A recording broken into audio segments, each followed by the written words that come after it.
Charlie climbed the steps of his shack and carried the jar to its throne in the living room, thinking that from now on this lean-to would be a palace with an emperor. That was the word, emperor, all cold and white and quiet, drifting in his private pool, raised, elevated, upon a shelf over a ramshackle table. The jar, as he watched, burnt off the cold mist that hung over this place on the rim of the swamp. "What you got there?" Thetty's thin soprano turned him from his awe. She stood in the bedroom door, glaring out, her thin body clothed in faded blue gingham, her hair drawn to a drab knot behind red ears. Her eyes were faded like the gingham. "Well," she repeated, "what is it? What's it look like to you, Thetty?" She took a thin step forward, making a slow, indolent pendulum of hips. Her eyes intent upon the jar, her lips drawn back to show feline milk teeth. The dead pale thing hung in its serum. Thetty snapped a dull blue glance at Charlie, then back to the jar, once more at Charlie, once more to the jar, then she whirled quietly. It looks just like you, Charlie," she cried. The bedroom door slammed. The reverberation did not disturb the jar's contents, but Charlie stood there longing after his wife, his heart pounding frantically. Much later, when his heart slowed, he talked to the thing in the jar. "I work the bottom land to the butt bone every year, and she grabs the money and runs off down home visiting her folks 9 weeks at a stretch. I can't keep hold of her. Her and the men from the store, they make fun of me. I can't help it. I don't know a way to hold on to her, damn, but I try." Philosophically, the contents of the jar gave no advice. "Charlie?" Someone stood on the front yard door. Charlie turned, startled, then broke out in a grin. It was some of the men from the general store. Charlie? We thought, well, we came up to have a look at that stuff you got in that there jar." July passed warm, and it was August. For the first time in years, Charlie was happy as tall corn grown after a drought. It was gratifying of an evening to hear boots slushing through the tall grass, the sound of men splitting into the ditch prior to setting foot on the porch, the sound of heavy bodies creaking the boards, and the groan of the house as yet another shoulder leaned against its frame door, and another voice said, as a hairy wrist wiped its mouth clean, "Can I come in?" With elaborate casualness, Charlie'd invite the arrivals in. There'd be chairs, soap boxes for all, or at least carpets to squat on. And by the time crickets were itching their legs into a summertime humming and frogs were throat-swollen, like ladies with goiters shouting in the great night, the room would be full to bursting of people from all the bottomlands. At first nobody would say anything. The first half hour of such an evening, while people came in and got settled, was spent in carefully rolling cigarettes, putting tobacco neatly into the rut of brown paper, loading it, tamping it as they loaded, and tamped and rolled their thoughts and fears and amazement for the evening. It gave them time to think. You could see their brains working behind their eyes as they fingered cigarettes into smoking order. It was kind of a rude church gathering. They sat, squatted, leaned on plaster walls, and one by one, with reverent awe, they stared at the jar upon the shelf. They wouldn't stare sudden-like. No, they kind of did it slow, casual, as if they were glancing around the room, letting their eyes fumble over just any old object that happened into their consciousness. And just by accident, of course, the focus of their wandering eye would occur always at the same place. After a while, all eyes in the room would be fastened on it, like pins stuck in some incredible pincushion, and the only sound would be someone sucking a corn cob, or the children's barefooted scurry on the porch planks outside. Maybe some woman's voice would come, "You kids get away now, quick!" And with a giggle like soft quick water, the bare feet would rush off to scare the bullfrogs. Charlie would be up front, naturally, on his rocking chair, a plaid pillow under his lean rump, rocking slow, enjoying the fame and looked-up-to-ness that came with keeping the jar. Steady. She'd be seen way back of the room, with the women folk in a bunch, all gray and quiet, abiding their men.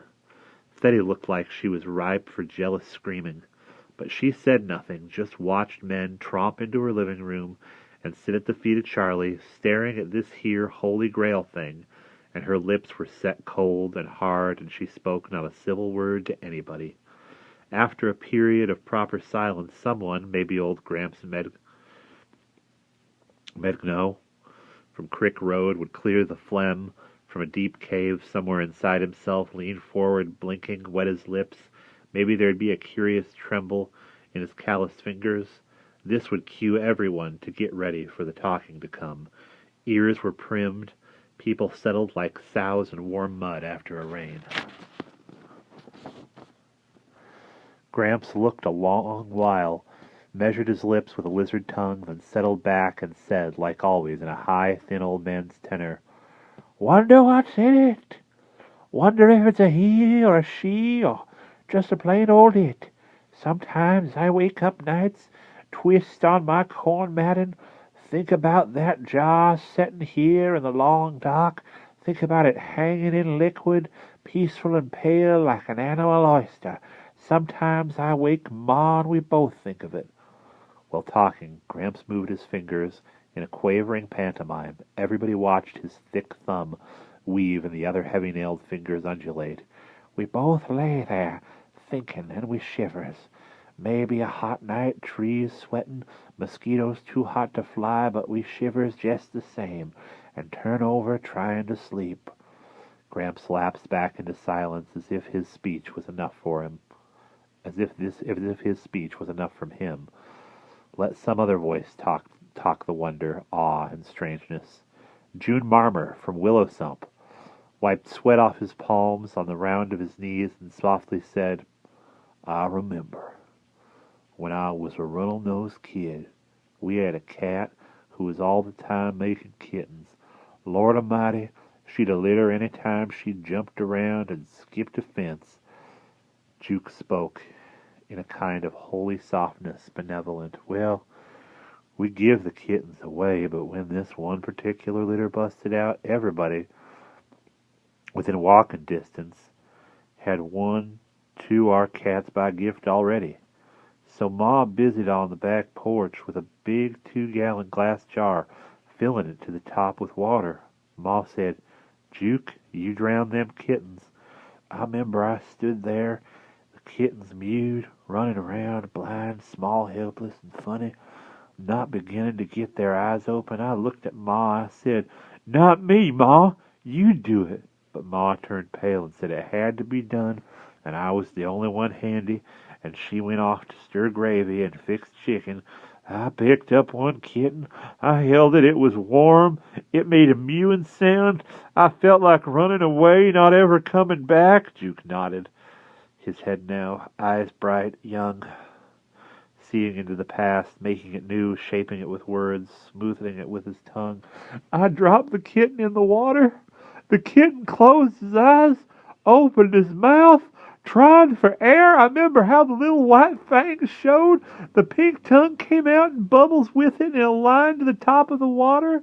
I know to this day the way the kitten floated after it was all over, drifting around, slow and not worrying, looking out at me, not condemning me for what I'd done, but not liking me neither." Hearts jumped quick, eyes swiveled to Juke, to the shelved jar, back, down, up, again, apprehensively, a pause. Jadu, a black man from Heron Swamp, tossed his ivory eyeballs like a dusky juggler in his head, his dark knuckles knotted and flexed, grasshoppers alive. "You know what that is? You know, I tell you. That be the center of life, sure enough. Lord, believe me, it's so." Swaying a tree-like rhythm, Jado was blown by swamp wind no one could see, hear, or feel save himself. His eyeballs went around again, as if cut free to wander. His voice needled the dark thread pattern, picking up each person by the lobes of their ears and sewing them into one unbreathing design. From that lying back in the mid-Ambombo sump, I saw all sort of thing crawl. It put out hand, it put out feet, it put out tongue and horn, and it grow. Little bitty amoeba, perhap. Then a frog with a bulged throat fit to bust, yah. He cracked knuckles.